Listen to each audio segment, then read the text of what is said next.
There is a hidden force in human connection that pulls people toward you, yet makes them want to push you away. And if you've ever felt this, you know it's one of the most confusing experiences. You walk into a space with an open heart and a quiet mind, yet you sense a subtle resistance. Some people seem almost irritated by your calm presence. They might smile, but you feel a tension you can't quite name. This isn't paranoia. It's a real psychological phenomenon rooted in the deepest parts of the human psyche. Why does this happen? Why does a person who feels deeply, who gives freely, often become a target for quiet resentment and unspoken envy? The answer lies not in what you're doing wrong, but in what your very being represents to them. This dynamic isn't random. It follows a predictable, almost mathematical pattern of energy and perception. When you operate from a place of genuine empathy and inner peace, you are not just being nice, you are embodying a state of wholeness. Empathy, in its truest form, is a manifestation of the integrated self, a person who has made peace with both their light and their darkness. Such a person becomes a living mirror. Think of your awareness as a can either terrify or liberate them. When someone looks into it, they see their own reflection with perfect clarity. For those who are comfortable with themselves, it's a beautiful sight. But for those hiding from aspects of their own soul, your clarity becomes a confrontation. They aren't seeing you. They are seeing the parts of themselves they have neglected, denied or buried. Your presence, without you saying a single word, highlights the gap between who they are and who they sense they could be. This creates a subconscious friction. They feel both drawn to your energy and subconsciously angry at it. They want the warmth of your light, but they resent the truth it illuminates within them. This is the core of the shadow archetype at play. Every individual carries a shadow self, a repository for the traits, emotions, and potentials they have been taught to reject. When they encounter someone who radiates acceptance and wholeness, that shadow is agitated. It feels exposed. The resentment that bubbles up is rarely a conscious, malicious plan. It is a defensive, automatic reaction from the unconscious mind. It's the psyche's way of saying, I am not ready to look at that. So instead of looking inward, the discomfort is projected outward onto you. You become the problem, not the mirror. And this is where most sensitive people make a critical error. They internalize the projection. They start to believe that their depth is a flaw, that their kindness is weakness, that they should become smaller to make others feel bigger. This is the trap. The world needs integrated individuals, now more than ever. Your ability to feel deeply is not a curse. It is a form of intelligence that cuts through illusion. You're like an ancient tree with deep roots. The wind may blow fiercely, but your stability is not a personal attack on the wind. It is simply your nature. The wind's frustration is its own. But if this is true, why do you keep attracting these dynamics? The answer often lies in an unconscious belief you might hold. Many deeply feeling people operate under a hidden contract. The belief that they are responsible for healing the emotional wounds of everyone they meet. This noble sounding mission is actually a trap that attracts those who are unwilling to do their own inner work. They are drawn to you like a magnet, sensing an endless well of compassion they can draw from without ever having to fill it themselves. This is not a true soul-level connection. It is an energy transaction where you are the donor and they are the recipient. And this pattern will repeat until you revoke the hidden contract.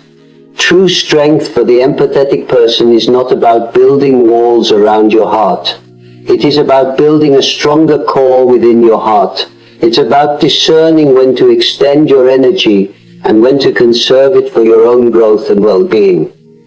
A garden is a place of beauty, growth, and nourishment. But every healthy garden needs a fence. The fence isn't there to be hostile or to keep everyone out. It's there to define a boundary. It signals to others, you are welcome to appreciate this space, but you may not trample the flowers or deplete the soil. Setting boundaries is an act of self-respect that protects your light so it can burn brighter and longer. Without them, you risk giving your light away until only a flicker remains. So, what do you do when you feel the sharp sting of someone's resentment? First, you pause and recognize the projection for what it is. See their reaction as data about their internal state, not a verdict on your worth. Their irritation is a signal that you have touched a nerve, a part of their psyche that is calling for their own attention and healing. Your role is not to fix that nerve for them. Your role is to remain steady in your own truth. Do not shrink your universe to fit their fears. This requires a profound shift from taking things personally to understanding them archetypally. Throughout history, the figures who brought new light, the innovators, the healers, the truth tellers, were often first met with resistance.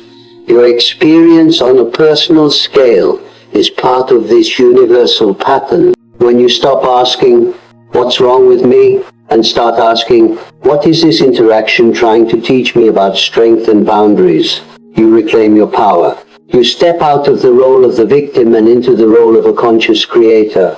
There is also a subtle trap for the empath to avoid. Spiritual arrogance. It is easy to fall into the belief that because you feel more, you are somehow better or purer than those who seem closed off.